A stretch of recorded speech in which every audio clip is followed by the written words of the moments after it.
മക്കളെ, മെയ് 24-ാം തീയതി നാളെ നടക്കാൻ പോകുന്ന സൈലത്തിന്റെ സാറ്റ് എക്സാമിന്റെ സെന്ററുകളെ കുറിച്ചാണ് ഞാനിന്ന് പറയാൻ വന്നിരിക്കുന്നത്.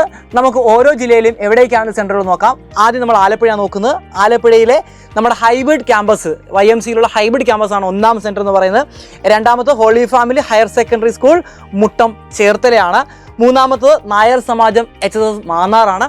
ഇനി നമ്മൾ എറണാകുളത്തോട്ട് പോവുകയാണെങ്കിൽ എറണാകുളത്തിന്റെ സൈലത്തിന്റെ ഹൈബ്രിഡ് ക്യാമ്പസ് കച്ചേരിപ്പടിയിലുള്ള സൈലത്തിന്റെ hybrid ക്യാമ്പസിലാണ്.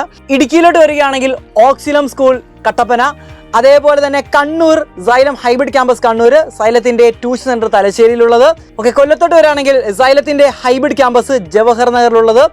Then MGM school Kottarakkara.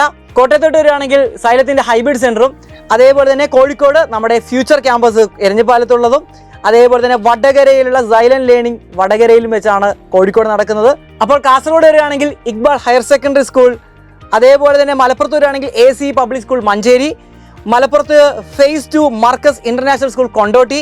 മക്കളെ, ഇപ്പോൾ മലപ്പുറത്തോട്ട് വരികയാണെങ്കിൽ AC പബ്ലിക് സ്കൂൾ മഞ്ചേരി, അതേപോലെ തന്നെ phase Markaz international school Kondotty. Then Xylem hybrid centre Kottakkal. Then അടുത്തത് സൈലം ട്യൂഷൻ സെന്റർ പെരിന്തൽമണ്ണ. ഇനി നമ്മൾ പാലക്കാട്ട് വരികയാണെങ്കിൽ പാലക്കാട് സൈലത്തിന്റെ ട്യൂഷൻ സെന്റർ പാലക്കാടുള്ള.